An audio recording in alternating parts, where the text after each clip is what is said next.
Bonjour et bienvenue dans cette leçon pour le niveau baccalauréat sur les déplacements et anti-déplacements. Je suis Mohamed Kadem Karé. Euh, Vous pouvez télécharger le PDF de cette leçon depuis le site web que j'indique ici et qui sera également indiqué sous les descriptifs de la vidéo YouTube. Alors, le plan de cette leçon sera d'abord de définir la notion de déplacement et d'antidéplacement. Ensuite, on va se concentrer spécifiquement sur les déplacements et on va déterminer leurs éléments caractéristiques. Et à la fin de cette leçon, on va également présenter les éléments caractéristiques d'un anti-déplacement. Alors, on commence par quelques propriétés des symétries orthogonales et la relation à l'orientation des angles. Rappelons qu'on considère un plan muni d'un repère orthonormé direct et de la distance euclidienne. D'accord. Euh, alors, orthonormé direct, je rappelle qu'il y a un repère OIJ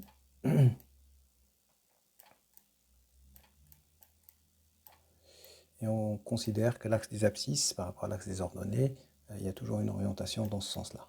C'est ça un repère orthonormé direct.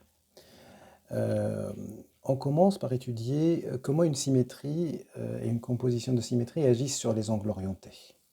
Alors, je vais faire une illustration. Prenons un axe ici, hop, une droite. Prenons un angle ici, dans ce sens-là par exemple. Hop, ça. Bon, son image par cette symétrie sera hop, un angle comme ça, et c'est orienté dans l'autre sens. Si cet angle-là il est orienté dans ce sens-là, son image c'est orienté dans l'autre sens. Donc, si ça c'est, on va dire ça c'est B prime, image de B qui est le point ici, ça c'est le point A, et ça c'est son image A prime, et ça c'est C, et son image C prime. On voit que l'angle finalement entre AB et AC, c'est l'opposé de l'angle entre A'B' et A'C'. Donc toute symétrie orthogonale du plan change les mesures des angles orientés en leur opposé, comme je viens de l'illustrer. Maintenant, si je compose deux symétries orthogonales, comme moins par moins donne plus, finalement la composition de deux symétries orthogonales conserve les mesures des angles orientés. Et plus généralement, si je compose n symétries orthogonales, ça va changer les mesures des angles orientés si n est impair, et ça va conserver les mesures des angles orientés si n est pair. Donc tout cela, c'est des observations préliminaires. Maintenant, on arrive à la définition de déplacement et anti-déplacement. Alors toute isométrie du plan qui conserve les mesures des angles orientés est appelée déplacement. Et toute isométrie qui change les mesures des angles orientés en leur opposé est appelée anti-déplacement. Donc, les exemples de tout à l'heure, vous voyez bien qu'une symétrie orthogonale par rapport à un axe est un anti-déplacement, alors que la composition de deux symétries orthogonales est un déplacement. On va voir d'autres exemples, bien sûr, dans la suite de ce cours. Alors justement, donc là, on donne un lemme sur la composition et la réciproque de déplacement. Alors on considère les déplacements et les antidéplacements dans le plan. La composition de deux déplacements est un déplacement, puisque chacun d'eux conserve les angles orientés, leur composition conserve les angles orientés. La composition de deux antidéplacements, par contre, est un déplacement. Ça change. Deux antidéplacements, quand on les compose, puisque le premier il va changer les angles orientés, le deuxième il va changer à nouveau, mais quand on change deux fois, encore une fois par le même argument que tout à l'heure, moins par moins donne plus, on obtient un déplacement. La composition d'un déplacement et d'un antidéplacement, ça va nous donner un antidéplacement.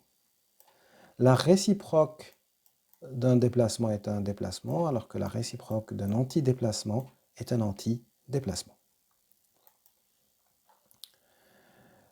nous donnons un théorème qui classifie maintenant les isométries en déplacement et antidéplacement. Une isométrie est un déplacement si et seulement si c'est la composition de deux symétries orthogonales. Et une isométrie est un antidéplacement si et seulement si c'est une symétrie orthogonale ou alors la composition de trois symétries orthogonales. Puisque là, on a un nombre impair de symétries orthogonales qu'on compose, donc ça donne bien un antidéplacement. Et conséquence de ce théorème et de ce qu'on a vu dans la leçon précédente, on va pouvoir donner un tableau qui donne une classification des isométries en déplacement et antidéplacement. Voici ce tableau. Nous avons vu que les isométries possibles s'étaient données dans cette première colonne de ce tableau. Hein. Donc on va les lister une à une et on va dire ce que c'est. D'abord l'identité. L'identité, c'est un déplacement, puisqu'elle conserve les angles orientés. Et je rappelle juste les points invariants de l'identité, c'est le plan tout entier. Une translation de vecteur U non nul, c'est un déplacement. Puisque quand je translate un angle orienté, je vais obtenir un angle orienté dans le même sens, donc c'est un déplacement. Et je rappelle juste que les points invariants d'une translation de vecteur non nul est l'ensemble vide. Pour une rotation de centre I et d'angle non nul, c'est aussi un déplacement. Une rotation conserve les mesures des angles orientés. Et les points invariants, c'est bien sûr le centre de la rotation. Donc ces trois finalement isométries-là sont des déplacements. Maintenant, une symétrie orthogonale d'axe D, c'est un antidéplacement. Et l'ensemble de ces points invariants, c'est l'axe de la symétrie. Et une symétrie glissante, enfin. Donc là, je viens de traiter celui-là. Et enfin, une symétrie glissante d'axe D, c'est un antidéplacement. Et l'ensemble de ces points invariants, on l'a vu dans la leçon précédente, c'est l'ensemble vide. Hein, toute cette colonne vient de la leçon précédente sur les isométries.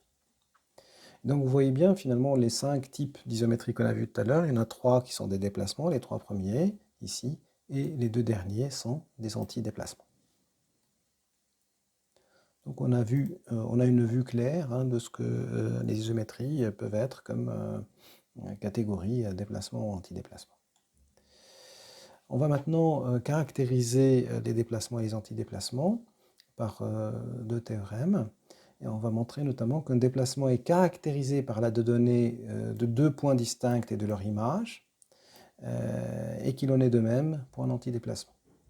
On montre d'abord l'unicité, soit f et g, 2 déplacements dans le plan qui coïncident sur 2 points distincts, alors f égale g.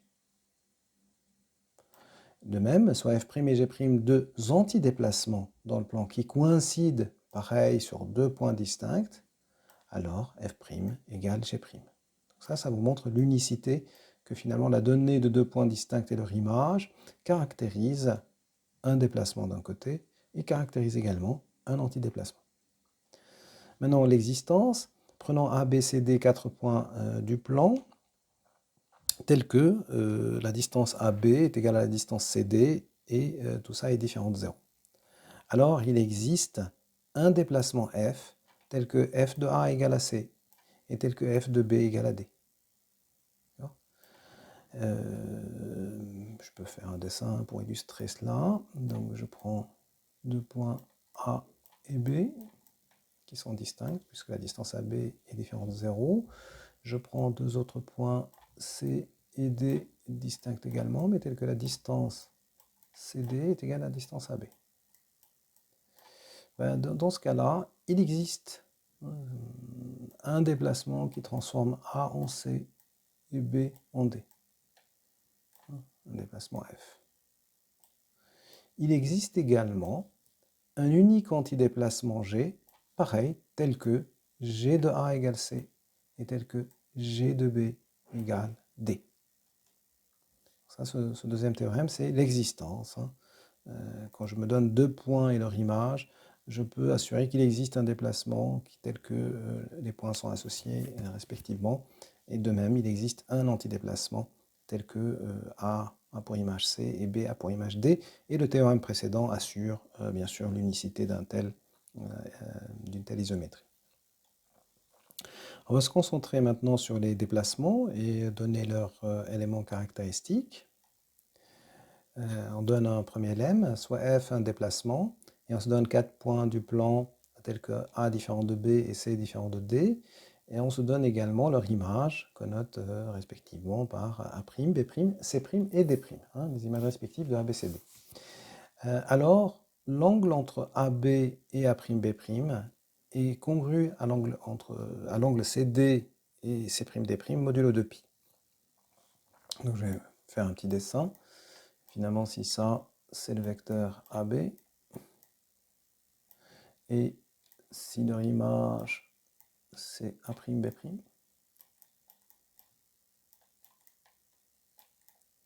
bon, je reporte A'B' ici. La ligne n'est pas tout à fait droite, normalement c'est une ligne droite, hein. Ça c'est un vecteur parallèle à A'B'. Il faut que ce soit de même longueur, ok. Et donc cet angle-là, finalement, entre AB et A'B', il est le même qu'entre CD et C'D' si je prends 2 points et leur image, hein. Et donc finalement, si je désigne par θ une mesure de l'angle AB A'B', cette mesure-là, cette mesure ne dépend pas du choix des points A et B. Et donc on dit que f est un déplacement d'angle θ. Si θ est égal à 2κπ, bon, un certain anti-relatif z, alors f est une translation. On le voit bien, hein, si finalement θ égale 2κπ, c'est-à-dire qu'AB est parallèle à A'B', donc on ne fait que translater finalement les points AB en points A'B'. Hein. Et si θ est différent de 2κπ, alors f est une rotation. Okay. Voilà la notion d'angle d'un déplacement. Ce lemme nous donne l'angle de la composition de déplacement. Finalement, si je considère deux déplacements d'angle θ et θ', la composition de ces déplacements est un déplacement dont l'angle est la somme des angles. Donc les angles s'additionnent quand je compose les déplacements. Ça, c'est le premier lemme. Le deuxième lemme, ou proposition plutôt, elle nous dit si je compose deux translations TU et TV du plan, alors c'est une translation qui a pour vecteur U plus V. Les angles s'additionnent. Et en particulier, on a TU rond TV égale TV rond TU. Les translations commutent.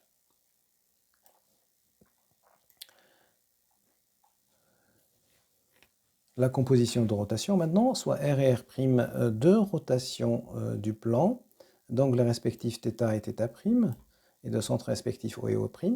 Alors si la somme des angles est congrue à 0 modulo 2π, c'est-à-dire si la somme des angles est un multiple de 2π, alors la rotation, enfin le R rond R', la composition de ces rotations, est une translation. Et sinon, si ce n'est pas le cas, alors R rond Rho', cette composition est une rotation d'angle, la somme des angles θ plus θ'. Voilà le résultat qui vous dit ce qui se passe quand vous composez deux rotations. Maintenant, qu'est-ce qui se passe si je compose une translation et une rotation? Donc on se donne une translation T et une rotation R, donc le non nul θ. Alors la composition T rond R est une rotation d'angle θ. Et il en est de même pour la composition dans l'autre sens. La rotation rond une translation et aussi une rotation de même angle θ.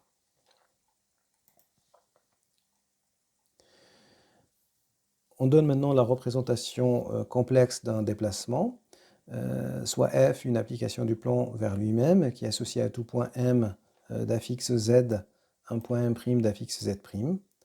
Alors f est une translation de vecteur u si et seulement si il existe un nombre complexe b tel que z' égale z plus b, où b est précisément l'affixe du vecteur u.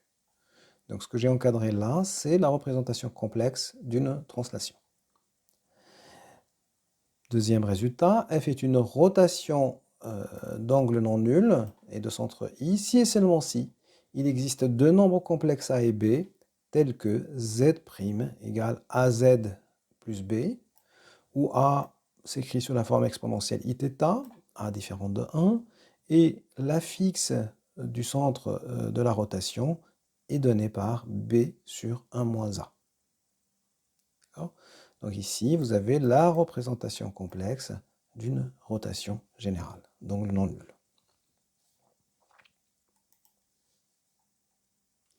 On arrive maintenant aux anti-déplacements.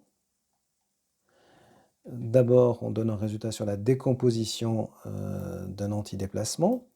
Une isométrie du plan est un antidéplacement si et seulement si c'est la composition S rond T d'une symétrie orthogonale S et d'une translation. Donc, tout antidéplacement s'écrit sous la forme d'une composition d'une symétrie orthogonale par rapport à un axe composée avec une translation. On va maintenant montrer l'unicité de la décomposition d'une symétrie glissante. Soit f une symétrie glissante du plan, alors il existe un unique vecteur non nul U et une unique droite D, telle que f s'écrit sous la forme TU rond SD, qui est la même chose que SD rond TU dans ce cas-là, où U est vecteur directeur de la droite D et SD est la symétrie orthogonale d'axe D. Donc ça, c'était notre définition de la symétrie glissante, qu'il existe U et D tel que F s'écrit sous cette forme-là. Et cette proposition nous montre l'unicité de ces éléments caractéristiques d'une symétrie glissante, qui sont le vecteur de la translation et l'axe de la symétrie orthogonale.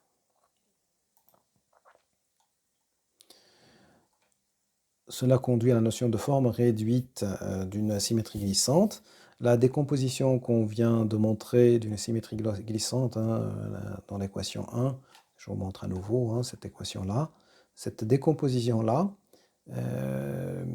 s'appelle forme réduite de la symétrie glissante F. On dit que D est l'axe de la symétrie glissante et que U est son vecteur. Et donc l'axe et le vecteur d'une symétrie glissante sont ce qu'on appelle ces éléments caractéristiques. Enfin, on va donner les propriétés d'une symétrie glissante, soit F une symétrie glissante du plan de vecteur U d'axe D, M un point du plan et M' son image. Alors le milieu de M et M' appartient forcément à l'axe D de la symétrie glissante. Si M appartient à D, l'axe de la symétrie glissante, alors U, le vecteur de la symétrie glissante, est égal au vecteur MM'. Et enfin, la composition d'une symétrie glissante par elle-même, F en F, est la translation de vecteurs 2U. Voilà, cela conclut cette leçon sur les déplacements et les anti-déplacements. J'espère qu'elle a été utile et claire pour vous. Je vous donne la bibliographie. Je remercie les auteurs de cette référence qui sont une base importante du cours que je présente ici. Je remercie également mes amis Nizar et Ami Layani qui m'ont motivé pour préparer ce cours.